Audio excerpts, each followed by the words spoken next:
여러분, 2028년에 우리 한국의 인구 중에서 백만장자가 될 확률이 27%나 증가한다고 합니다. 여러분, 거기 탑승 같이 하고 싶지 않으세요?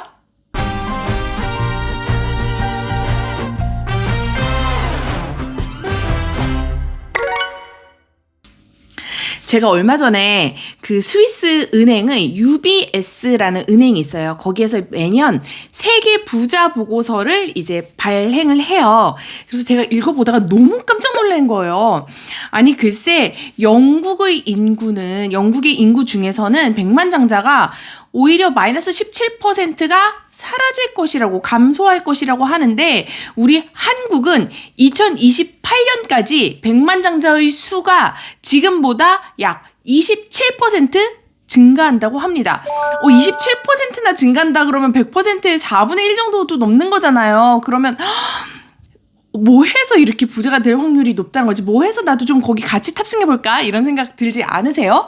지금 한국의 백만장자의 수가 130만 명 정도 된다고 해요. 그럼 여기에서 27%가 증가하면 160만 명이 넘는다고 합니다. 탑승하고 싶지 않으세요? 도대체 뭘 해서 또 이 백만장자 대열에 탑승해야 되지? 라는 생각이 들고, 아니 어떻게 하면 또 부자가 이렇게 많이 될 수가 있는 거지? 라고 생각이 드실 텐데요. 여기 UBS 보고서에서는 이런 얘기를 합니다.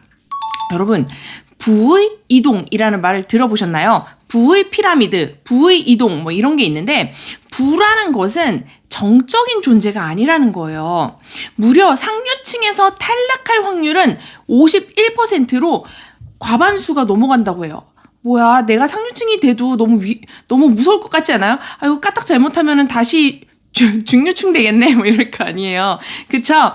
그래서 어쨌든 간에 상류층에서 탈락할 확률이 51%나 되는데 우리나라에서 지금 2028년까지 그 백만장자의 대열에 합류하는 사람들의 수는 지금보다 27%나 증가한다고 합니다. 그럼 뭘로 부자가 되는 걸까요? 너무 궁금하죠? 여기에서 또 하나 새로운 또 재미있는 사실이 있는데요.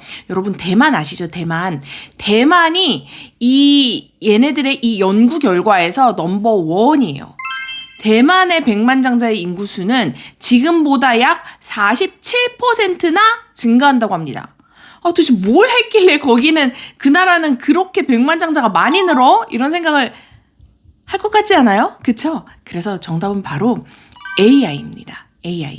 AI와 그 수혜를 잇는 반도체, TSMC, 다들 아시죠? 그 회사를 기반으로 해서 굉장히 잘 될 거라고 연구 보고서 결과가 나왔나 봐요. 그래서 대만이 AI와 반도체 이 수혜를 입어서 부에 탑승하는 사람들의 확률이 47% 정도나 된다고 합니다. 물론 얘네들이 47%나 증가를 해도 세계 넘버 1, 2는 미국, 중국이에요. 백만장자가 가장 많이 있는 곳은 미국, 중국이고 3위가 영국이거든요. 근데 3위 영국과도 이미 2배 이상 격차가 벌어진다고 합니다. 넘사벽이죠. 어나더 레벨이라고 할 수가 있습니다. 어쨌든 대만이 AI와 반도체로 그렇게 수혜를 입는데, 사실 올해 많은 보고서들에서 우리나라의 이제 지금 현재 코스피 코스닥이 좋지가 않지만 그래도 좀 하반기에는 대만으로부터 뿜어져 나오는 그 AI와 반도체의 그 산업의 연계 수혜주가 될 가능성이 있다라고 많은 보고서에서 평가를 했습니다. 그러면 나 여기 지금 반도체 주식 뭐 있나, 지금 좀 떨어졌나, 많이 떨어졌으면 좀 사봐야 되겠는데 슬슬, 이런 생각 드실 텐데요. 우리나라 보고서는 그럼 어떻게 생각하고 있을까요? 얼마 전에 KB에서 한국 부자 보고서를 발간했는데요. 뭐라고 했는지 함께 살펴보실게요. 자, 얼마 전에서 KB에서 한국 부자 보고서가 이제 발간이 되었는데요. 이걸 살펴보면 한국의 부자는 강남 3구에 부자의 약 45% 정도가 이렇게 모여 있다고 합니다. 엄청난 숫자죠. 그렇죠? 서초, 강남, 송파 여기 3구에 집중적으로 모여 있는데요.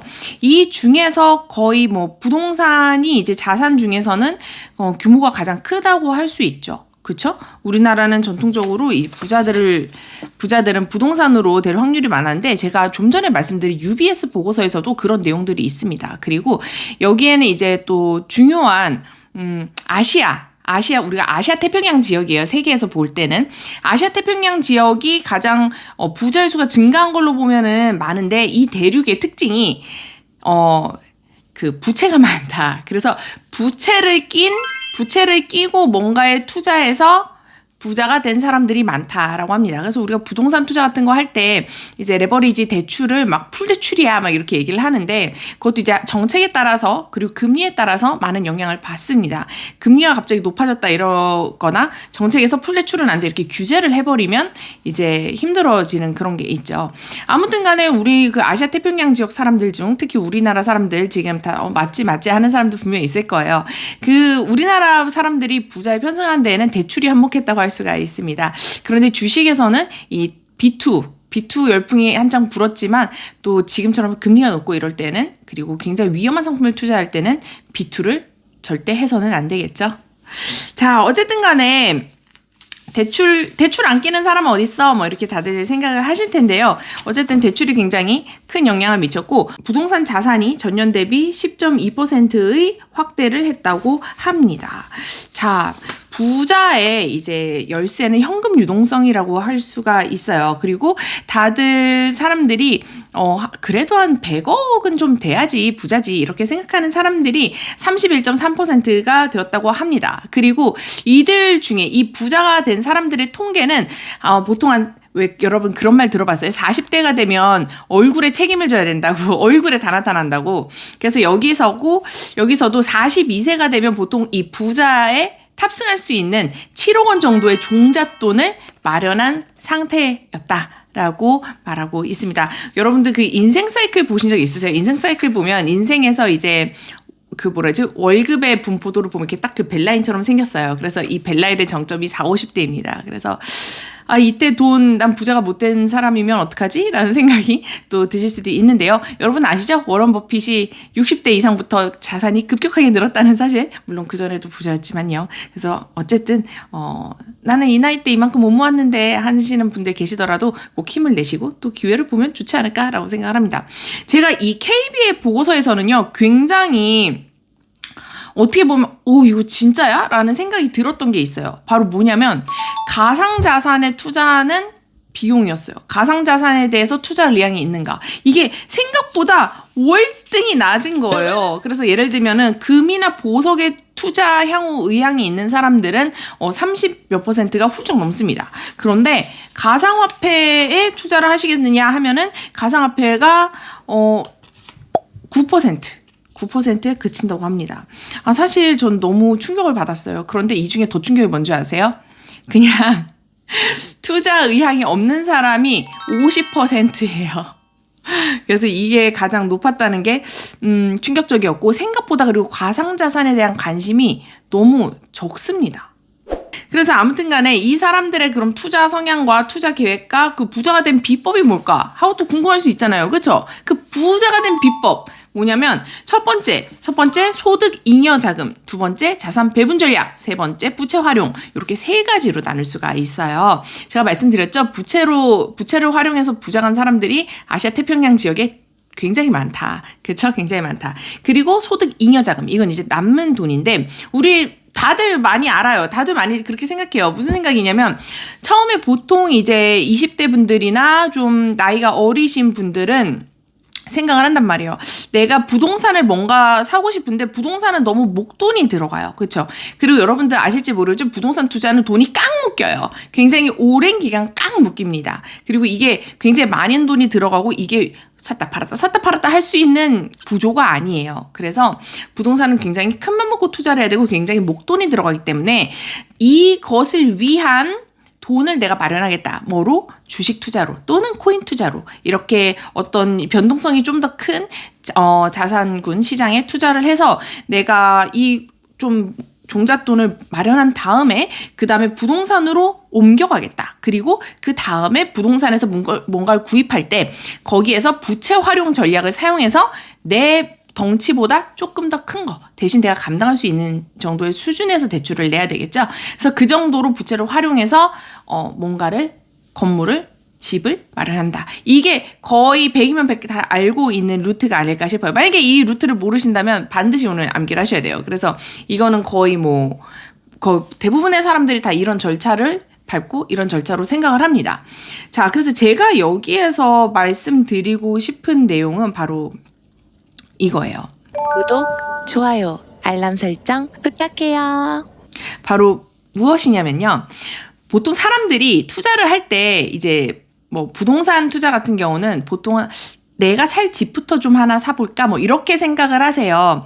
그런데 부동산 투자를 하실 때는 그 근원을 봐야 될 때가 더 좋을 때도 많아요. 당장 내가 살고 싶은 집은 아늑해야 되고 뭐 신축이어야 되고 그쵸? 뭐 위치도 좋아야 되고 뭐 등등등등 많잖아요. 그쵸? 그런데 그런 집들은 이미 가격이 다 높아져 있는 상태인 거예요. 이미 우리 그 주식군으로 따지면 다 이미 선반영되어 있다 그러잖아요. 그쵸? 그래서 대부분 그렇습니다. 그래서 부동산 전략을 하실 때도 그렇고 이렇게 만약에 내가 투자의 목적이 있다. 아니면 내가 그냥 난 그런 건 모르겠고 일단 내가 좀 편안하게 살고 싶다. 이런 목적에 따라서 조금 구분할 필요는 있어 보이고요. 주식 투자 같은 경우 할 때 보통 약간 탐욕을 이기기가 좀 힘들어요. 그러니까 예를 들면 가만히 이렇게 차트를 이렇게 보고 있다가 아니면 가만히 이렇게 소문을 듣는 거죠. 요즘 뭐가 좋대. 이거 지금 사면 2배 올라. 보통 이렇게 생각합니다. 그러면 딱 이제 보고 내가 이래저래 타진해서 이거 지금 넣어야 돼. 지금 사야 2배 돼. 지금 사야 2배 돼. 이것만 생각을 한단 말이에요. 근데 거기에 굉장히 큰 함정이 있다라는 거예요. 우리가 생각하는 결과와 그대로 가지 않을 확률이 매우 높습니다. 매우 높아요. 무슨 투자가 되었든 간에. 예를 들면 요즘 금도 되게 많이 올랐잖아요. 그런데 금도 잘못 사면 정말 그 웅덩이가 있었어요. 큰 웅덩이. 거의 뭐, 그 10년간 이렇게 큰 웅덩이가 있어요. 거기 잘못 걸리면, 정말 오랫동안 힘들어집니다. 그래서 그 시간 대비해서 내가 어떻게 이익을 하고 그 돈을 다른 곳에 돌렸을 때 이런 기회비용들을 생각을 해야 돼요. 그래서 만약에 주식 투자를 할 때, 이거 2배 오를 것 같아, 2배 오를 것 같아. 이거에만 꽂히기 때문에 사람들이 다른 걸 못 봐요. 그런데 사실은 내가 이 돈을 언제까지 여기에 놔둬도 되는데, 언제까지 이게 뭐 2배가 될 수 있을까를 생각을 해야 된다는 거예요. 내가 원하는 기간. 그러면 지금으로부터 쭉쭉쭉쭉 올랐을 때 2배가 될 거야 하는 게 보통 사람들의 사고방식이에요. 내가 사자마자 물리는 그 마법 같은 경험을 시나리오에 매수 버튼 누르기 전엔 잘 생각하지 않는다는 말이에요. 근데 사실은 그게 굉장히 중요하다라는 거예요. 왜냐면 한번 추세가 꺾여버리면 그 꺾인 추세는 모멘텀이에요. 사람들의 민심이 떠나버린 겁니다. 그러면 그 떠난 민심을 다시 불러오려면 어떻게 되죠? 갑자기 할 수가 없어요. 돌고 돌아서 다시 오면 다행이 되는 거죠. 그렇죠? 그래서 추세가 한번 떨어지면 시간 조정을 최소한 동반하게 됩니다. 그러면 내가 생각했던 것보다 훨씬 더 긴 시간을 거쳐야 그 가격이 올똥말똥이에요. 그래서 항상 뭔가에 이제 투자할 때는 우리 차트도 그래요, 여러분. 차트를 보면 자꾸 사람들이 보통 다 가격만 봐요. 오늘 얼마네? 이것만 보는데 그게 아니라 얼마만큼의 시간 대비 가격이 그 차트를 구성하는 기본 요소예요. 그래서 항상 내가 투자하려는 것을 보시고 내가 언제까지 얼마가 목표야. 그렇게 되려면 이렇게 돼야 돼. 근데 이게 만약에 꺾였다? 그럼 내가 생각한 것보다 시간이 길어질 수 있겠구나를 좀 미리미리 파악하는 게 좋지 않을까 하는 생각입니다. 보통 정말 다들 그렇게 얘기해요. 또 훌륭하신 많은 분들께서 주식은 남는 돈으로 투자해라. 남는 돈이 없잖아요. 사람들 지금 남는 돈이 어디 있어요? 지금 물가도 높고 빡빡해 죽겠는데. 그렇잖아요. 남는 돈이 어디 있어? 그러니까 우린 자꾸 안 남는 돈으로 투자를 한답니다. 그렇죠? 근데 안 남는 돈으로 투자를 하다 보면 내가 그 돈 언제 쓸지도 모르잖아요. 그렇죠, 여러분? 그러니까 항상 그거 염두에 두면서 2028년 27% 백만장자 증가 예정인데요. 우리 함께 탑승하기 위해 다 같이 달려봅시다.